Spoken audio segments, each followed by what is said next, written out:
कि ज्ञानी पुरुष को अहंकार से रहित होकर और दूसरों की स्थिति को समझते हुए व्यवहार करना चाहिए। उसे अपने ज्ञान का प्रदर्शन करके दूसरों को नीचा दिखाने की कोशिश नहीं करनी चाहिए, बल्कि करुणा और समझदारी से उनका मार्गदर्शन करना चाहिए।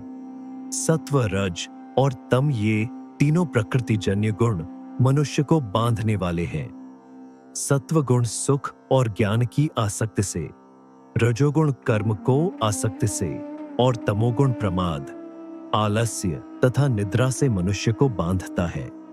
यहाँ अज्ञानियों का वर्णन है जो प्रकृतिजन्य गुणों से अत्यंत मोहित अर्थात बांधे हुए हैं, परंतु जिनका शास्त्रों में, शास्त्र विहित शुभ कर्मों में तथा उन कर्मों के फलों में श्रद्धा विश्वास है।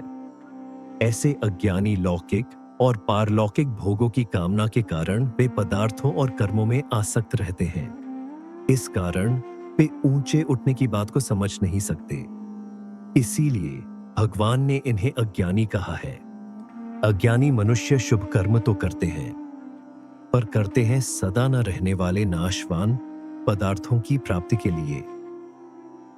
धनादि प्राप्त पदार्थों में वे ममता रखते हैं और जो पदार्थ उन्हें प्राप्त नहीं है उनकी कामना करते हैं। इस प्रकार ममता और कामना से बांधे रहने के कारण वे गुणों और कर्मों के तत्व को पूर्ण रूप से नहीं जान सकते।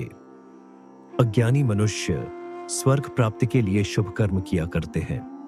इसलिए भगवानों ने ऐसे मनुष्य को विचलित न करने की आज्ञा दी है, अर्थात वे महापुरुष अपने संकेत, वचन और क्रिया से ऐसी कोई बात प्रकट न करे जिससे उन सकाम पुरुषों को शास्त्र विहित शुभ कर्मों में अश्रद्धा, अविश्वास या अरुचि पैदा हो जाए और वे उन कर्मों का त्याग कर दें, क्योंकि ऐसा करने से उनका पतन हो सकता है।